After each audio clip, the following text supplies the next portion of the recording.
Esta semana, no podcast Marketing por Idiotas, estamos na primeira Conferência Ibero-Americana de Publicidade 2025 e temos uma convidada especialíssima.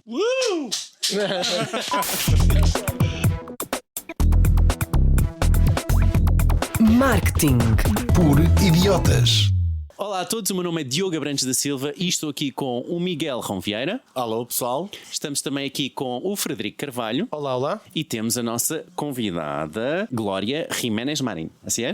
Así es, efectivamente. Perfecto. Não sei se entenderam, mas vamos falar um pouquinho portunhol, está bem? Vamos todos falar aqui um pouquinho portunhol, lo mejor portunhol que nós outros conseguimos. Ora, está muito bem.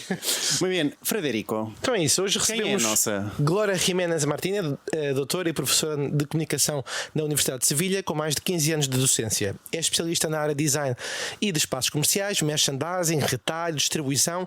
Conta com 2.000 citações no Google Scholar, estive a ver hoje de manhã. 2.000. É autora de vários livros, entre os quais a gestão profissional de merchandising, além de coautora de vários títulos como Empreender em Comunicação, Teoria e Prática de Consumo, Arte e Publicidade e tantos outros. Bem-vinda, Glória. Obrigada. Voy a empezar corrigiéndote. ¡Qué horror! No me llamo Gloria Jiménez Martínez. Soy Gloria Jiménez Marín. Marín, es el apellido de mi madre. Perdão. Muito bem. E Glória, has venido a falar aqui. Estou a tentar portunhol. Não, tem que ser, senão depois não nos percebem. Que é, has venido aqui a falar de la influencia de la publicidad en el consumo en la sociedad, ¿no? Y viceversa. Efectivamente. Y quizás empiezo por la cuestión si la influencia ha aumentado, disminuido. ¿Cómo está esa influencia? Aumentando a ritmo vertiginoso, muy rápido, por días, por minutos, por segundos, me atrevería a decir.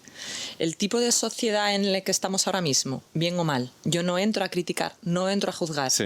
Pero el tipo de sociedad, el tipo de vida que llevamos, donde el multitasking es ya lo normal, la influencia de la publicidad en el consumo es cada día mayor y la influencia del consumo en la publicidad es cada día mayor. Porque al final y al principio hay como un ciclo. Uh-huh. Hay un círculo vicioso o virtuoso, como cada cual lo quiera entender, donde la publicidad influye en las pautas de consumo de la sociedad, pero al mismo tiempo las pautas de consumo nos van influyendo y afectando a la publicidad que vemos.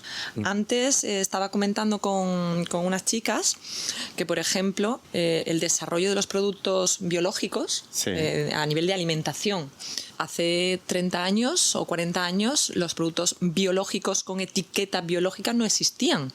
Existirían los productos, sí, pero no la denominación de marca biológica.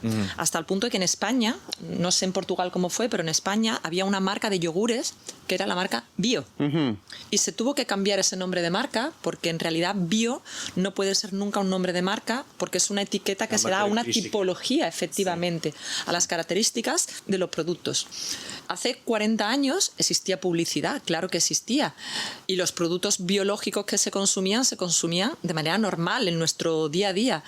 En el momento que la sociedad se empezó a preocupar, o por lo menos aparentemente preocupar, por unas pautas alimenticias, las marcas empezaron a generar esas etiquetas y la publicidad empezó a reflejarlas. Y conforme hemos tenido más publicidad de más productos, más personas hay que quieren consumir ese tipo de productos. Y cuanto más volvemos a consumir ese tipo de productos, más refleja la publicidad que existe en ese tipo de productos. E assim. Sim. E te interrompia, perdão. Tu achas, antigamente nos Estados Unidos, quando começaram como falaste de alimentação e alimentares, eles no início do século, eles pressionavam muito na televisão, era da marca para o público a dizer, come ovos ao pequeno almoço porque é bom. Achas que agora isto virou ao contrário? É o consumidor que exige às marcas a tipologia, como estavas a falar, por exemplo, os produtos bio, começou nos utilizadores ou começou mais nas marcas a tentarem impingir aos utilizadores? Esta última frase não te he entendido.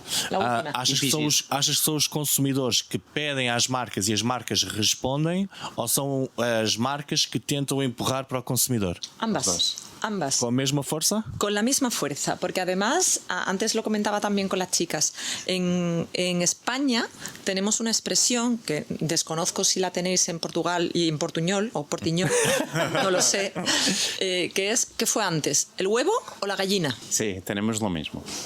Es lo huevo. Publicidad, ¿qué fue antes? ¿El huevo o la gallina? Sí. Porque la historia del consumo se remonta a la historia de la humanidad, a la historia del hombre. O sea, consumimos desde que el hombre empieza a tener que alimentarse. Sí. Desde que desaparecen los dinosaurios y los hombres empiezan a vivir un poquito en sociedad y tienen que taparse y tienen que alimentarse y tienen que... Ahí hay un consumo. Y hay en un momento determinado de la historia en el que ese consumo... se hace un intercambio con otras personas. Yo tengo leche, tú tienes piel, pues vamos a hacer aquí un truco y un trueque. Pero hay un momento en el que además el número de productos que hay en el mercado es superior a la demanda real. De hecho, bueno, eso mismo nos pasa a día de hoy. Claro. Vamos a un supermercado y tenemos comida para 300 años y vamos a nuestras casas, a nuestras neveras, a nuestras despensas y tenemos comida por si hay un ataque nuclear, nos podemos quedar dentro con comida y llega el final del día y es ¡buah! Otra vez he comido demasiado. Realmente hay más oferta de lo que realmente necesitamos. Depende de alimentos, porque a carne é um problema que está a ser muito comentado com os vegetarianos. Em todo caso, tenho uma pergunta, que é: quais dirias que são as 3 causas para a influência da publicidade ter aumentado? Exemplo, canais, mais investimento. O que é que irias atribuir as principais causas? Sí, y só adicionar isso que acho que é importante, haber una definición de que estás pensando y que estamos todos diciendo lo mismo cuando pensamos en publicidad, porque si un post de Facebook estamos hablando de publicidad o no. Bueno, y definirlo es importante para... Bueno, definirlo es importante y con la legislación en la mano es fácil, con la ley. Es muy fácil. El problema es cuando salimos a la calle y la gente no sabe la ley. ¿Qué es publicidad? ¿Una publicación en Facebook o en Instagram está pagada o no está pagada? ¿El influencer en cuestión lo hace queriendo o sin querer, voluntariamente o porque no? En España hubo una polémica muy grande por una Instagramer que prescribió unas toallitas para los granos, para el acné, que llevaban un antibiótico muy fuerte. Claro, el antibiótico no se puede consumir libremente, necesitas una prescripción. Pero a raíz de aquella publicación hubo muchísimas personas, fundamentalmente chicas y jóvenes, que se acercaron a las farmacias a pedir ese antibiótico. Y en esas farmacias ese antibiótico no se lo daban. Sí. Y entonces ahí se generó una corriente, pero la chica en cuestión, creo recordar que fue Paula Gonu, la chica en cuestión decía que bueno, que ya no lo había prescrito, que ya sencillamente había contado su experiencia.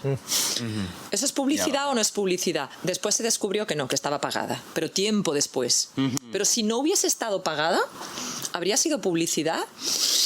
Con la ley en la mano no habría sido publicidad. Con la ley en la mano, la publicidad, por definición, es una actividad pagada. Então, para ti, significa publicidade, houve dinheiro? No. Então é o quê? Por eso digo que con la ley en la mano es muy fácil. Yo me acojo a lo que las personas por regla general piensan lo que es la publicidad. Te paguen o no, si hay una persona que está recomendando el sistema de recompensa, si hay una persona que está recomendando un producto, una película, ve a ver la película, ve a ver la película, ve a ver la película, y tú acabas yendo a ver la película porque tu vecino de enfrente te ha dicho que vayas a ver la película. Particularmente sí pienso que eso es publicidad. Particularmente sí lo pienso. Pero con la ley en la mano no lo sería, ¿eh? Pero cuando hablas, y perdona que no he respondido, no he respondido, pero te voy a responder. Federico, pero cuando hablas y dices que la publicidad que sí, que está que influye más el consumidor, te estás refiriendo también a eso, ¿no? De esos posts, de todo, ¿no? A todo. Vale. Porque... Mas há uma linha muito tenue de influência / persuasão, porque eu persuado a tu agires e não isso ser considerado publicidade. De hecho, aprovechando que estamos en un programa de Martin, en portugués es Martin, la traducción, Martin, en español es marketing, marketing. Aprovechando que estamos en un podcast, en un programa de Martin for Dummies, realmente... Dentro de todas las técnicas y todas las estrategias que tenemos en la actualidad para llegar a las personas, no necesariamente cuestiones comerciales o productos, es que en el momento que irrumpieron las redes sociales con gran desarrollo. Y no me refiero a un incipiente Facebook del año 2007-2008. No, me refiero a que si ahora mismo cogemos cualquier móvil, cualquier smartphone de cualquier persona, ¿cuáles son las aplicaciones más utilizadas? Entre las 3 primeras hay una red social. Dependiendo de la edad, estaremos hablando de Facebook, de Instagram, de TikTok, incluso en función del perfil LinkedIn, dependerá. Pero entre las 3 primeras hay una red social, por lo cual, con la ley en la mano podríamos decir que no, pero la realidad es que yo le hago recetas a mis hijas de publicaciones que veo que les puede gustar.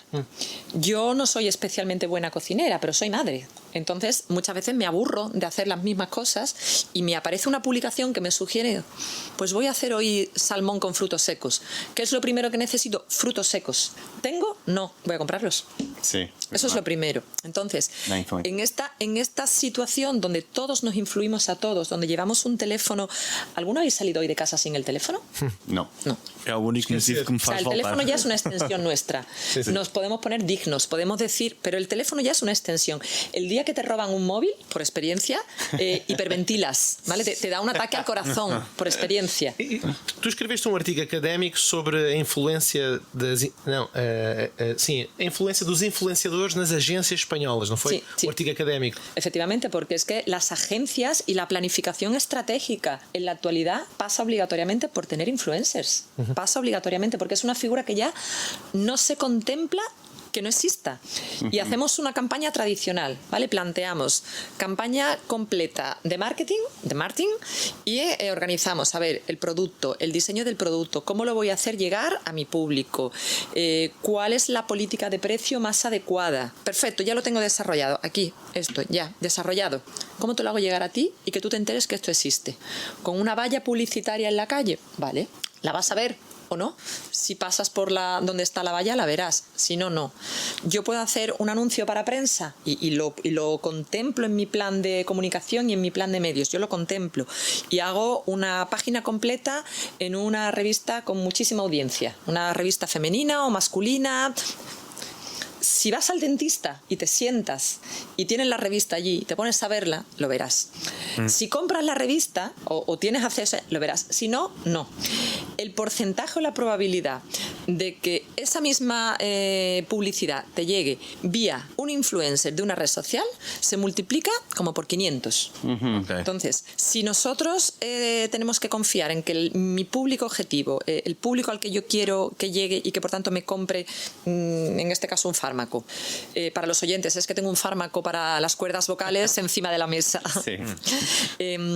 Si yo espero vender muchos gracias a la publicidad en prensa, probablemente muchos no venda. Venderé alguno, pero muchos no. Brand awareness, notoriedad, ese investimento. Claro, claro. Y es que además los precios han bajado muchísimo, las redes sociales, todo lo que es digital en general, han abaratado mucho los precios.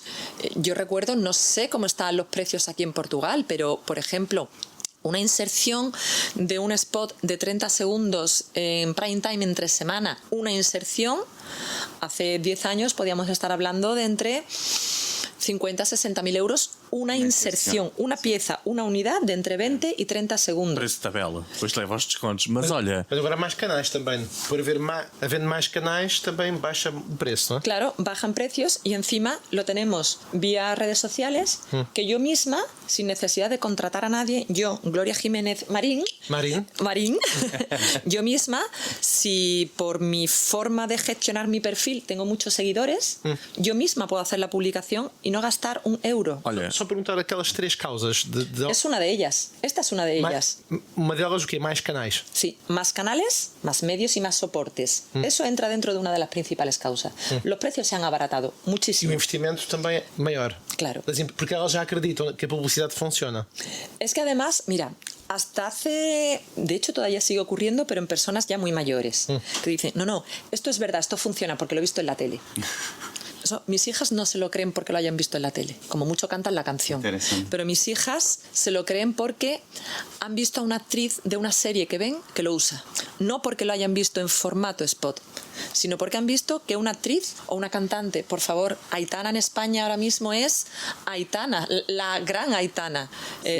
Si mis hijas la ven, ya. No hace falta nada más. Agora, como tu disseste, havia aquela rapariga que metia na cara aquele produto com antibióticos. Mas agora, cada vez há mais influencers a fazerem publicidade e a credibilidade começa a baixar, certo? Claro. Com a inteligência artificial, agora com novas formas de fazer publicidade com influencers, se tu achas que este canal vai acontecer o mesmo às tuas filhas que aconteceu connosco com a televisão, que é, nós acreditamos porque vimos na televisão. Elas acreditam porque veem nos influencers.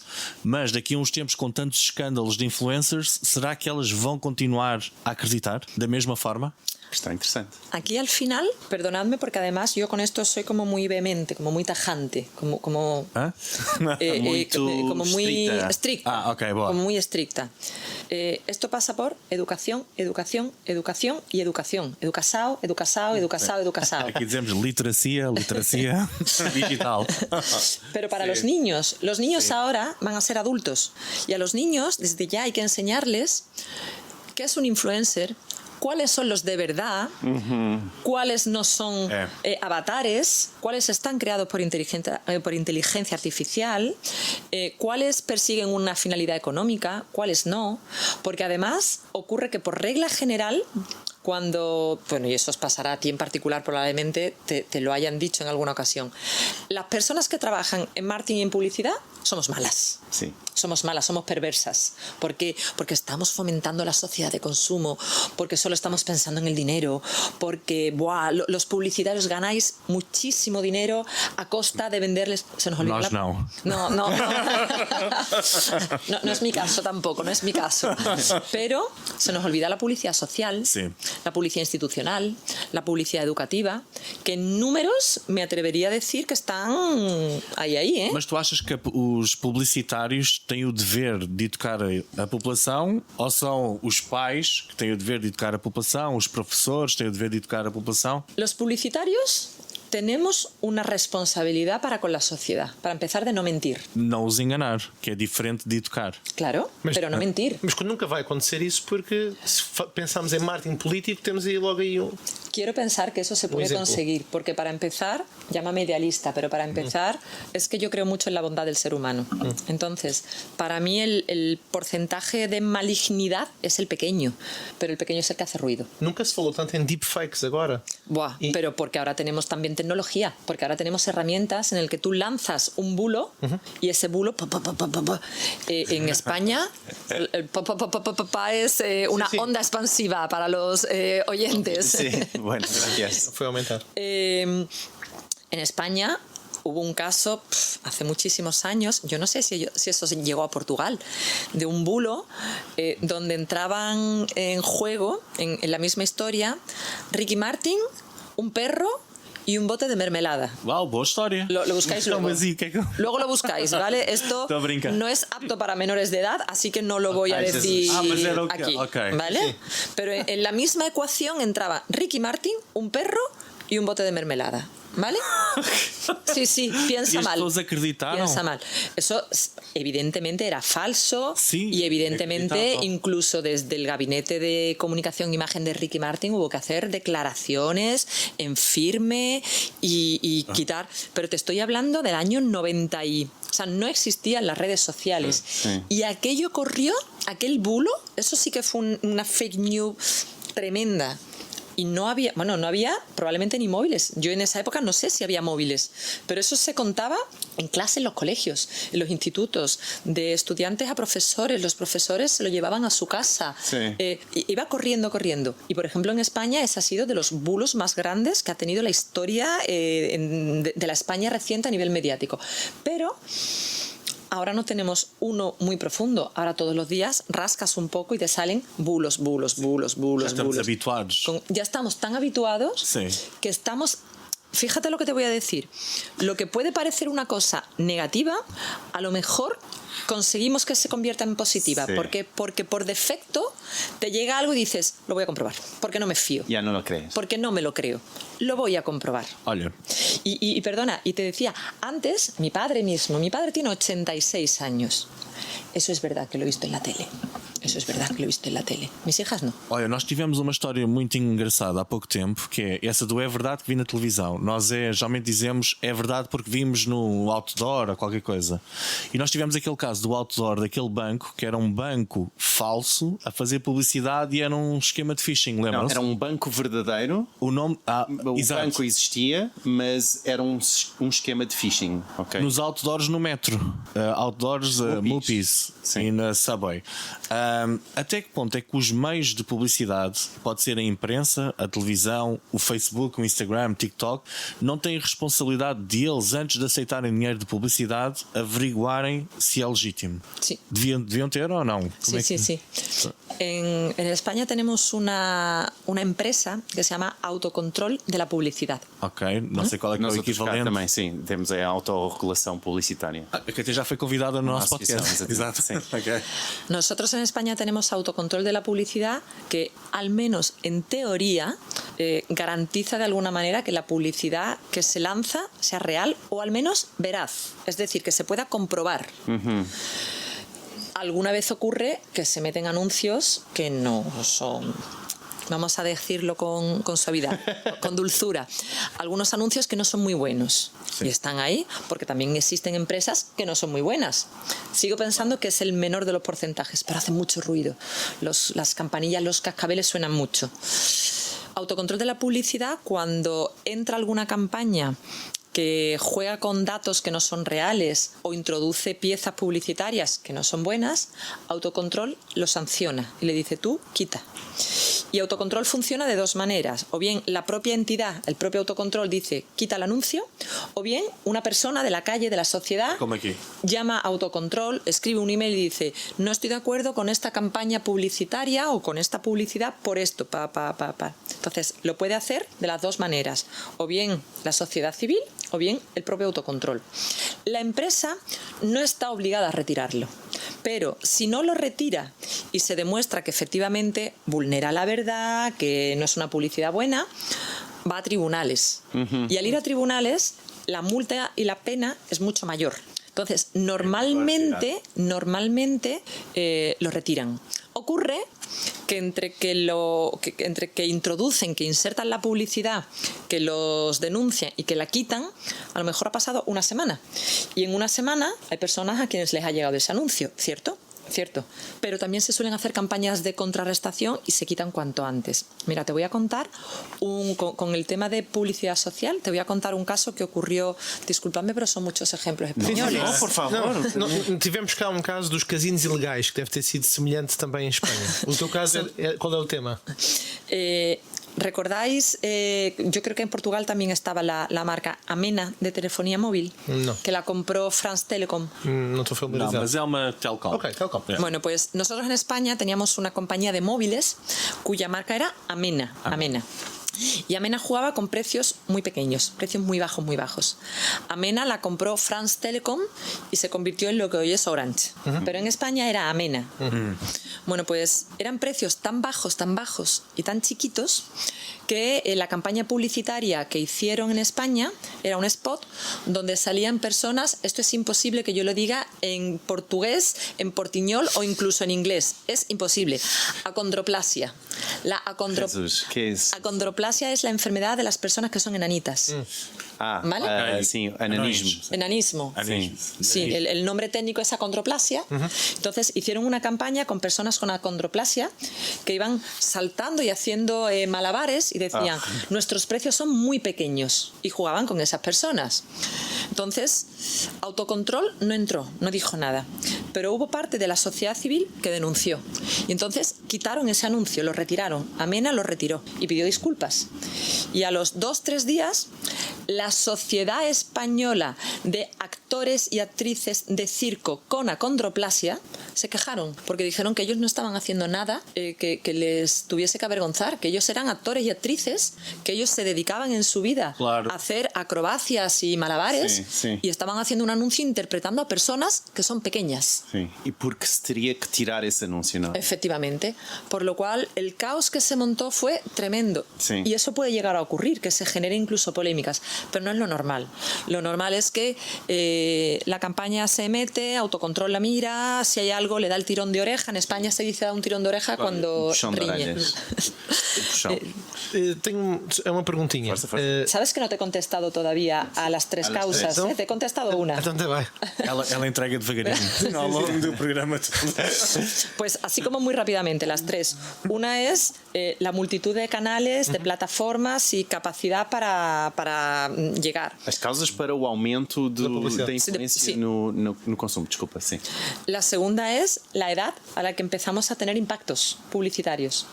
Desde que la publicidad existe siempre hemos tenido impactos, pero la cantidad de impactos que tenemos a día de hoy, incluso en las calles, no hablo ya incluso de teléfonos móviles, sino por las calles, es muy superior a la que se tenía hace 20 años, 30 años. Eso es una realidad también. Mas há quem argumente que o olho está mais treinado e que, portanto, a influência é mais baixa. O que é que tu achas? Claro, pero tú hablas de ojo, pero yo hablo de ojo, hablo de olfato, hablo de marketing acústico, hablo de otro tipo de técnicas de merchandising sensorial que también funcionan. Claro. Esta tarde voy a contar una cosa en la conferencia de cierre, voy a contar una cosa que es un ejemplo como muy local, pero que yo siempre cuento, sobre todo cuando yo soy de Sevilla, y yo siempre cuento a la gente cuando viene a Sevilla. Hay un bar, no es restaurante, es bar, que es muy chiquito, más pequeño, muy pequeño, que solo vende dos cosas: cerveza y boquerones en adobo. El adobo es un aliño para freír el pescado. Es un aliño con especias. Ok, molho, uma espécie de molho. Es una tapa que es el boquerón. El boquerón es la anchoa. Anchova. Uma tapa de anchova com especiarias. Va especiada y frita en aceite. Tens uma receita do Instagram? ¿Tienes una receta? No. Esta es typical Sevillian. Muy bien. Bueno, pues ese adobo, ese aliño, tiene un olor muy potente, muy bueno. Y el bar es muy pequeño y está en una callejita muy chica, peatonal, en el centro, en un recoveco, pero se huele 2 calles atrás. Se huele 2 calles atrás. Entonces, a veces se ve a la gente como en el flautista de Hamelin. Sí. Detrás, el flautista de Hamelin, el cuento que va los niños y los ratones escuchando la música, pues igual. Vemos a los turistas. Para los oyentes, estoy haciendo el gesto de olfatear. Sí, cheirar. ¿Qué publicidad tiene un bar que es pequeño, feo? Es feo. Pero siempre está lleno, siempre. Vayas cuando vayas, tiene gente. No una persona, no 2. Lleno. No hacen otro tipo de publicidad. El bar ni se ve porque está en una callejita estrecha. Su marketing en este caso, es olfativo. Entonces, tú me hablas del ojo, es verdad, es el ojo. Y el ojo ahora tiene mucho más impacto que hace 30 años porque ahora hay muchas más piezas publicitarias. Y si queréis, hablamos, no sé si hoy, de la saturación. Pero sabiendo cómo se sabe que muchos impactos que entran por el ojo se olvidan rápidamente y que son muchos, se empieza a atacar otro tipo de sentidos. Y el olfato, por ejemplo, es de los sentidos que más se recuerdan, y en una parcela del cerebro de las denominadas parcelas blandas, que son aquellas parcelas con las que recordamos con amor, con dulzura, planteando pues esas love marks, ¿no? En esa parte del cerebro en el que pensamos en un producto, en una marca, y se nos pone la sonrisa. Antes de ayer, me recomendaba un amigo que tiene familia portuguesa que teníamos que probar el UCAL, el batido, leite con chocolate. Sí. UCAL. Y digo nosotras porque he venido con mis hijas, ayer por la mañana fuimos a desayunar a un sitio donde ponían UCAL. Y luego fuimos a un Pingo 12 a comprar UCAL. Okay. Hemos probado el UCAL.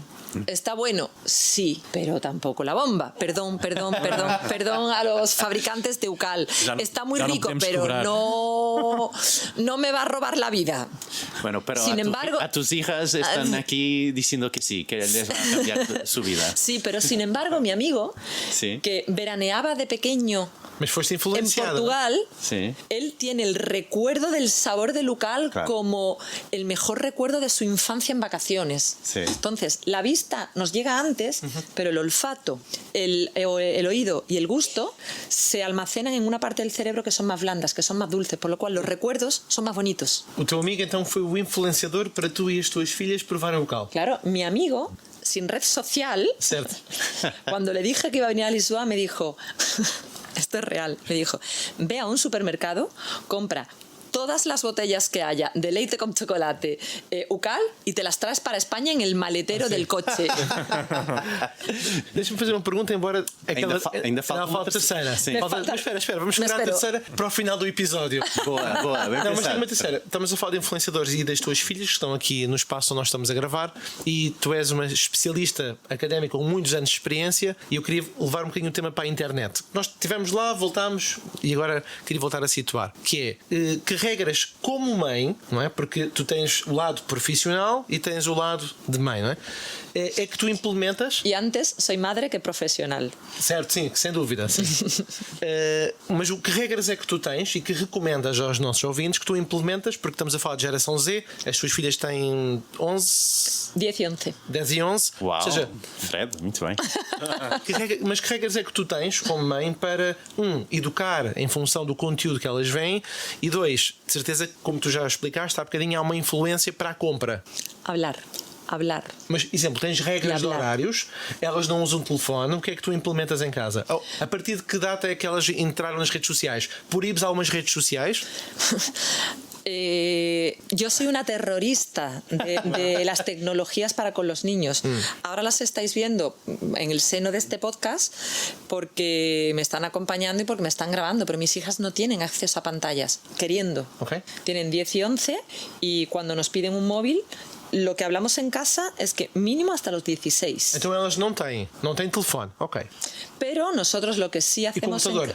Tampoco, Ordenador. el mío. Pantallas? Ni tablet, Nada. Exato. ni tablet y televisor, no televisión, aparato de Sí. televisor. Sí.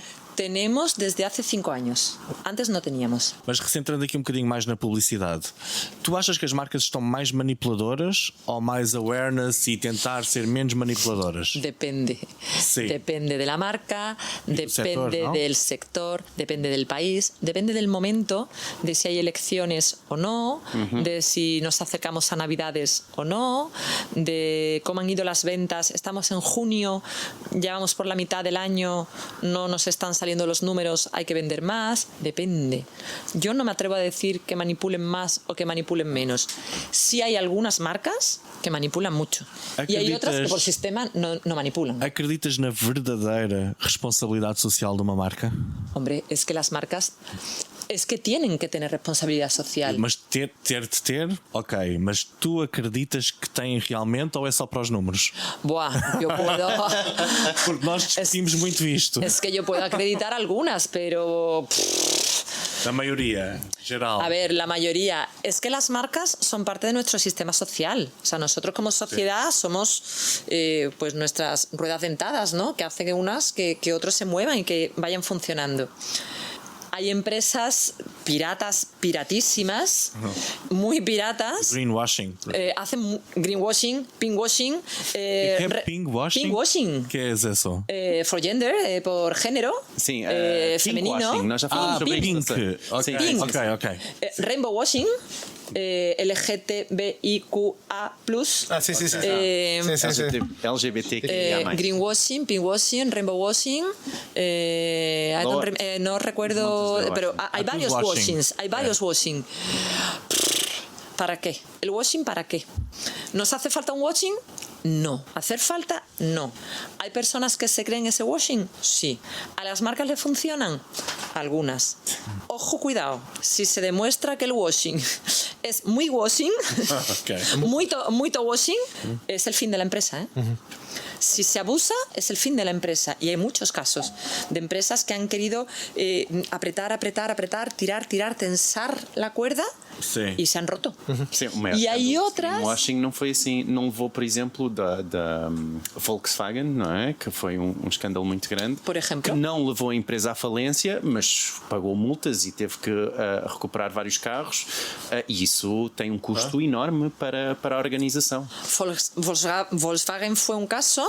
Estad atentos a la evolución en los próximos años de Silestone. ¿De qué? Silestone, la marca de las encimeras de cocina. Silestone es, ¿sabéis lo que son encimeras? La piedra que se pone sobre la cocina. De mármore. Pero no es mármol, es de colores.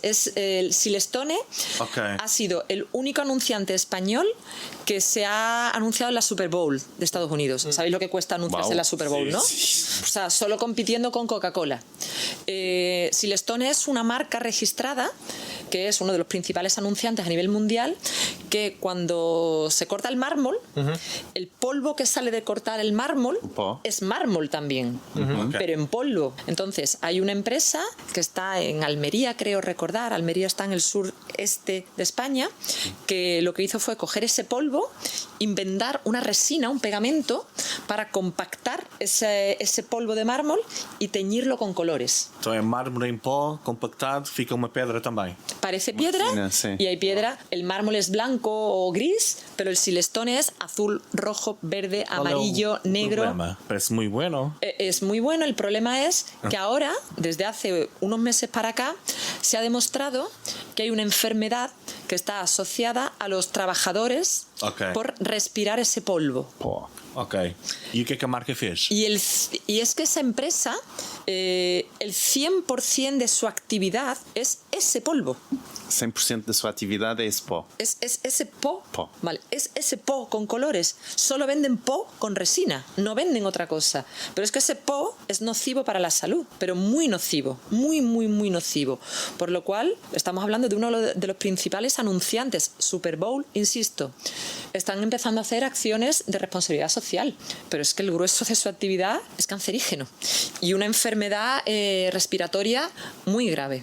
Ahí o hacen mucho washing y muy bien y empiezan a diversificar en otros productos, o la empresa desaparecerá, porque es que el 100% de su actividad es el po, no hay otra cosa. Tú me dices Coca-Cola Company. Coca-Cola Company tiene Coca-Cola, pero también tiene Fanta, también tiene Aquarius, también tiene aguas. Pero es que Silestone tiene Silestone, punto. Entonces, Coca-Cola hace greenwashing, muchísimo. Green, pink, rainbow, hace muchísimo washing. Pero todavía Coca-Cola lo equilibra. Todavía no se encaja. Sabemos que la Coca-Cola es malísima para la salud, lo sabemos. Pero todavía lo medimos, lo pesamos y va bien. El día en el que las acciones... ¿Sabéis que Coca-Cola es la fábrica de la felicidad? Eso lo sabéis. Sí. Y sabéis que hay un congreso internacional, que es el Congreso Internacional de la Felicidad, que está patrocinado por Coca-Cola. Empezó en Argentina, si mal no recuerdo. ¿Hasta qué punto nos creemos que la felicidad de mi día a día viene porque me he tomado una Coca-Cola? Pues chicos, eso ya no sé decirte a ti. Sí. A mí te aseguro que la Coca-Cola no me da la felicidad. No trae felicidad. Pero hay a quienes sí. Entonces, esa responsabilidad social... Es que todas las empresas deberían tener alguna, porque al final, como te decía, estamos en un sistema. Y al estar en un sistema, si yo funciono mejor, tú vas a funcionar mejor. Olha, si tú vas a funcionar mejor, él también. Está relacionada. Que hablo mucho, ¿no? Nos teus estudos, tu acreditas que exista uma classe social mais manipulável do que outra? Existem pessoas mais manipuláveis do que outras? Sí. Existen marcas más manipulables que otras y más manipuladoras. Existen productos más y menos. Existen personas que se dejan manipular más que otras. La clave sigue siendo la misma. Uno, que el receptor, el consumidor, esté bien informado, pero no informado... Me voy a comprar un coche, voy a leerme todo sobre lo de Volkswagen a ver si siguen teniendo ese problema. No, ser una persona formada en general en tu vida. Dicen que somos de las generaciones ahora más formadas de la historia. Mas más manipulables. Las más manipulables. ¿Por qué? Porque las que están muy formadas son poco manipulables, pero hay una brecha educacional importante. Los que están abajo, a esos pobres sí que se los manipula con muchísima facilidad y son también parte de ese sistema. Si no tienen formación y se dejan manipular, van contaminando de alguna manera, van dispersando, van difuminando conocimientos que são erróneos. Entonces, sí, respondiendo claramente, sí. Por falar em educação, muitos dos teus conteúdos no LinkedIn são sobre a universidade, ou seja, a universidade enquanto polo educacional. A minha pergunta é: quais são as prioridades que tu acreditas que sejam importantes para ligar a universidade ao mercado de trabalho. Sendo que, contexto, para os nossos ouvintes, também tens responsabilidades no departamento da Alumni, ou tiveste, a Alumni, dos Alumni. Sim. Participaste em várias universidades, embora trabalhes mais com Sevilha. Mas quais são as prioridades para ligar a universidade y mercado de trabajo? Son dos cosas diferentes. Una es la prioridad para llegar a la universidad y otra es la prioridad para acceder a un mercado de trabajo. Evidentemente, para pagar el alquiler o la hipoteca tienes que tener un trabajo. Eso, salvo que te toque la lotería, tienes que trabajar. Por favor, si algún oyente sabe de algún boleto de lotería premiado, me lo dejo regalar, ¿vale? Pero de momento yo tengo que trabajar. No te dejes manipular. No estoy manipulando a nadie. Estoy informando libre y gratuitamente a los oyentes. Al mercado de trabajo hay que llegar. Para mí, por la universidad también habría que pasar. Y además me atrevería a decir que todo el mundo debería pasar por la universidad, por dos razones. Y te doy también el contraargumento. Hay quien dice, bueno, es que no todo el mundo debería pasar por la universidad porque hay trabajos que hacen falta que no necesitan la universidad. Yo, por ejemplo, pongo ladrillos. ¿Para qué me sirve a mí la universidad para poner ladrillos? Vale. La universidad no te sirve para poner ladrillos, te sirve para tu cabeza, para que tú seas una persona más formada. Porque la universidad sirve para dos cosas. A veces para las dos al mismo tiempo, a veces para una o a veces para otra. La universidad puede servir para ayudarnos a nuestra inserción en el mercado de trabajo. Pero antes que eso, la universidad nos sirve para pasar de niños a adultos. Y cuanto más nos formemos en esos 4, 5, 6 años de universidad y más conocimientos tengamos y más capacidad de lógica, de raciocinio, de discriminación de argumentos, mejor vas a tener después tu vida diaria. Pongas ladrillos o no. Si te vas a un supermercado, vas a consumir con más criterio. Si vas a depositar tu papeleta para un partido político, ahora tenéis elecciones aquí en breve, ¿no? Si vas a depositar tu tarjeta, te vas a leer el programa electoral con más criterio y vas a ser capaz de discriminar. Aunque pongas ladrillos de lunes a viernes. Si vas al médico y no te atienden el médico, tienes que saber que existen las hojas de quejas y reclamaciones. Eso se sabe cuando uno está formado. Si no estás formado, y me puedes decir, bueno, pero hay personas que se autoforman gracias a otro tipo. Sí, es cierto, pero la universidad es una garantía. La formación sin reglar no siempre lo es. No la critico, está ahí y ojalá todos pudiésemos tener acceso a esa, pero no todas las familias tienen las suficientes herramientas para educar en condiciones, ni todos los entornos sociales son una red potente. Tú me hablabas de los alumni, ¿no? Las personas, cuando salen de la universidad, un alumni, yo dirigí el alumni de la Universidad de Sevilla durante varios años, un alumni nos ayuda a que cuando salgamos de la universidad no estemos solos, no estemos huérfanos y desamparados, tengamos una universidad que de alguna manera nos da la mano y nos dice, te voy a ayudar.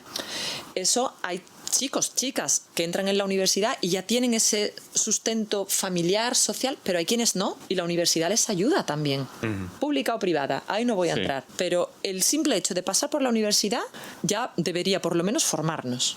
Ahora, si además es una titulación muy específica con tus intereses, con tus aficiones, con tus gustos y a lo que te quieres dedicar, la universidad te debe, por una parte, formar en tus capacidades intelectuales y darte las herramientas para que desarrolles tus destrezas en el trabajo que quieres desarrollar. Es decir, a una persona que estudia medicina se le enseña a pasar de niño a adulto, pero se le enseña también a clavar una jeringuilla para sacar una muestra de sangre. A una persona que va a hacer coches, que hace una ingeniería industrial, por ejemplo, se le enseña a pensar y qué tuerca es la que va junto al neumático de... Entonces, para entrar como prioridad para entrar a la universidad es que yo creo que todo el mundo tendría que entrar en la universidad. De hecho, yo no soy contraria a las universidades privadas, nunca lo he sido, pero siempre digo que las universidades privadas tienen que venir después. Deberíamos tener una red en todos los países de universidades públicas para que toda la sociedad pueda tener acceso a la universidad. Interesante. Mais episódio do podcast. Sí, y gente, tenemos que comenzar a cerrar. Entonces, dizer a terceira coisa. Eso, la tercera. la tercera. Y tengo una otra pregunta Bueno, pues para ti. la primera era el número de plataformas plataformas y soportes. La segunda, la edad con la que tenemos acceso a las publicidades.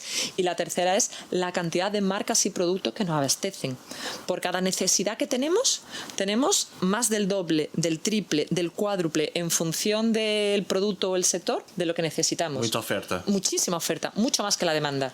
Y esto se inicia además, eso ni siquiera es ahora en 2025, eso se inicia después de la década de los 50 del siglo XX con la sociedad de consumo. Surge el primer coche, Ford, y hay coches para unas cuantas personas. Sí, ahora... Y nos vamos, Ford en Estados Unidos, y ahora nos vamos a Alemania, Volkswagen, un coche para el pueblo. Sabéis que Volkswagen es el coche del pueblo, ¿no? La traducción. Sí, la traducción. Y empiezan a competir y ocurre la Segunda Guerra Mundial y empieza a haber las emigraciones de Europa hacia el norte de América y se empiezan a fabricar cada vez más coches allí y empiezan a ver que solo con una fábrica de Ford no se abastece y empiezan a surgir empresas de la competencia. Pero entonces las europeas empiezan también a hacer más fábricas de coches, más marcas de coches. ¿Cuántos coches tenemos a día de hoy? Por no entrar en los japoneses, en los coreanos. Si tú te quieres comprar hoy, tú, una persona, un coche, ¿qué oferta tienes en el mercado? Muchísima. Então tu acreditas que a concorrência ajudou a humanidade até agora, mas agora é demasiada e temos de começar a afunilar outra vez? Yo no soy la persona que tiene que decir lo que debería ocurrir, pero que es una realidad objetiva con números, es que por cada persona hay muchísima más oferta de lo que esa persona o ese individuo desea o necesita. Esos son números objetivos. Sí, entonces pienso que eso es interesante, una cuestión que puede hacer sentido aquí, que es porque hemos hablado de cómo para de assassinar o espanhol. Fala em português. Para tentar fazer o meu melhor portunhol. Que hemos hablado como la comunicación, como la publicidad está influyen al consumidor. Pero ahora que tenemos mucho consumo, quizás... Bueno, no quizás, tenemos de más, la verdad, mucho consumo, que la publicidad puede frenar ese consumismo también. ¿Eso es una posibilidad? Es una posibilidad, pero permíteme... ¿Va a acontecer? No. Creo que no. Creo que no va a acontecer. Porque al final hablamos de la publicidad como un nombre abstracto, ¿no? Como la publicidad. Sí. Pero esa publicidad está compuesta por un anunciante, un anunciante, un anunciante. Cada anunciante al final vela por lo suyo, por su marca, por su producto. E nenhuma empresa ia querer concordar en reducir los lucros. ¿No? Nenhuma.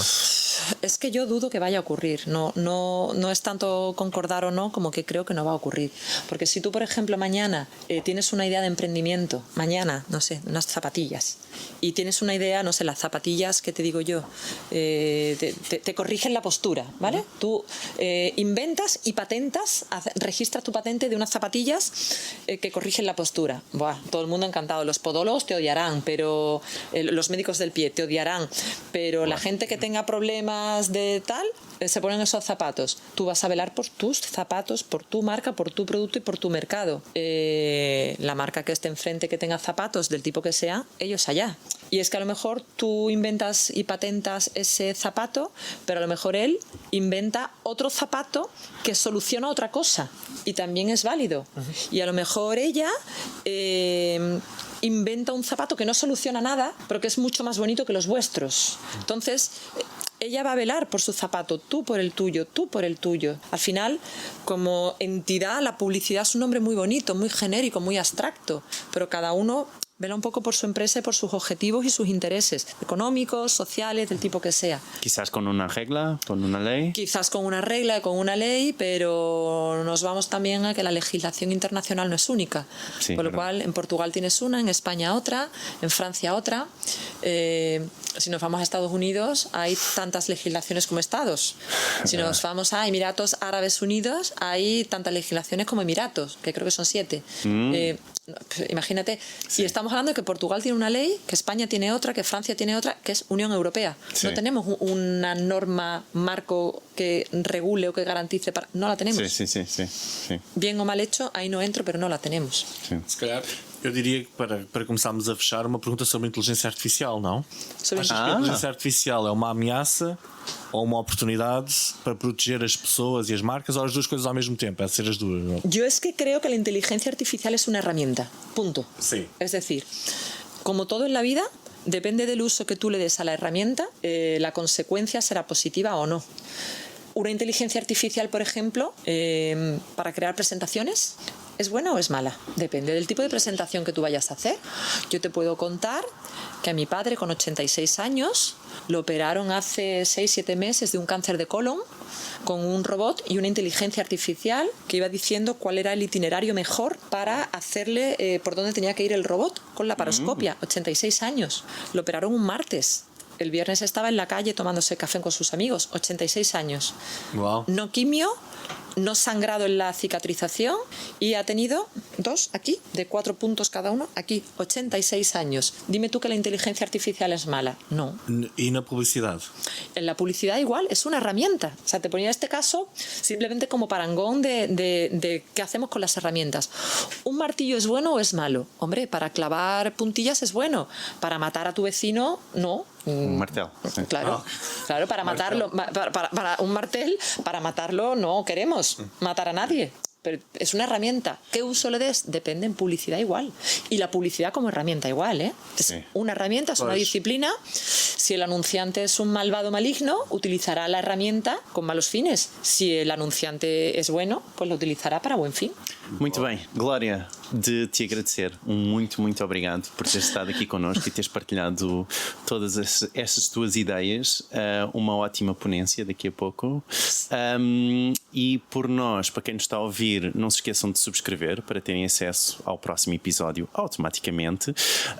Não há que tocar no sininho, que também é interessante, que diz sempre, não é?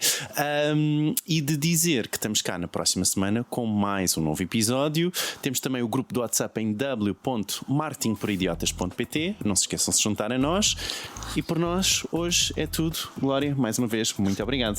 Muito obrigada a vosotros. Tchau. Tchau. Marketing. Por idiotas.